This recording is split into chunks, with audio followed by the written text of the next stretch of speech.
Hi guys, ఇవాళ video ఏంటి అంటే మా పాపకి 11th మంత్లో మేము చెవులు కుట్టించాము. దానికి గన్ షాట్ యూస్ చేసామా, నార్మల్ చెవు పోగులు యూస్ చేసామా, ఈ డీటెయిల్స్ అన్నీ మీరు ఈ వీడియోలో చూడొచ్చు. ఇక ఆలస్యం లేకుండా let's get into the video.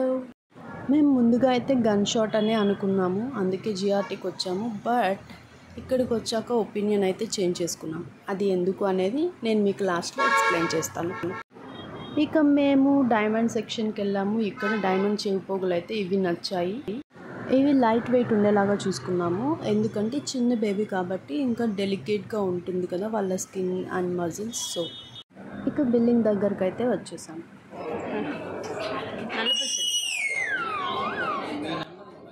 చూడండి ఎలా అరుస్తుంది. 11th మంత్లోనే అలా అరుస్తుందంటే ఇప్పుడు ఏ రేంజ్లో ఉంటుందో మీరే అర్థం చేసుకోవచ్చు.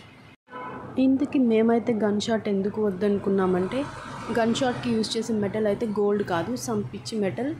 అండ్ అది మేబీ కొంతమందికి పడవచ్చు, కొంతమంది బేబీస్కి ఇన్ఫెక్షన్ అవ్వచ్చు. సో మేమైతే దాన్ని ఇగ్నోర్ చేసేసాం. ఇక పాపకి గుండు కొట్టిన 1 వీక్ అయితే మళ్ళీ జిఆర్టీకి వచ్చాము. ఇక్కడ లోపలే వీళ్ళు ఆచార్యులు ఉంటారనమాట.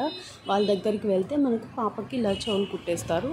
ముందుగా ఇలాగా నీట్గా మార్క్ చేసుకుంటారు, దాని తర్వాత నమ్మిన స్క్రీన్ కూడా అప్లై చేస్తారు. వీళ్ళైతే చాలా ఎక్స్పీరియన్స్డ్, చాలా ఫాస్ట్గా చెవులు కుడుతున్నారు. అండ్ బేబీని హ్యాండిల్ చేయడం కూడా చాలా బాగా చేస్తున్నారు.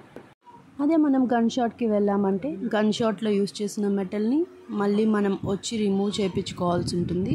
అది రిమూవ్ చేయించుకొని తర్వాత మనం సెలెక్టెడ్ ఇయర్ రింగ్స్ తీసుకొని అది యూస్ చేయాలి. నా ఒపీనియన్ ప్రకారం అయితే చిన్నపిల్లలకి లైక్ 1 year బిలో వాళ్ళకైతే మాన్యువల్ వెళ్ళడమే చాలా బెటరు. గన్ షాట్కైనా మాన్యువల్కైనా దేనికైనా పిల్లలు అయితే ఏడుస్తారు, ఆ పెయిన్ అనేది ఉంటుంది డెఫినెట్గా. వీళ్ళు చెవిపోగులు రోల్ చేయడం కూడా ఎలా ఉంది అంటే మనం డ్రెస్సెస్ వేసేటప్పుడు వాటికి చిగులుకోకుండా ఉంటుంది, చాలా నీట్గా ఉంది. ఇలా మాన్యువల్ పియర్సింగ్కి వెళ్ళినప్పుడు ఎప్పుడు కానీ మనం ఎక్స్పీరియన్స్డ్ వాళ్ళ దగ్గరికి మాత్రమే వెళ్ళాలి. ఈ వీడియో అయితే మీకు హెల్ప్ అయిందని అనుకుంటున్నాను. మీకు కనుక వీడియో నచ్చినట్టయితే లైక్ చేయండి, షేర్ చేయండి. అలానే మీరు కనుక ఫస్ట్ టైం నా ఛానల్ చూస్తున్నట్టయితే సబ్స్క్రైబ్ చేయండి.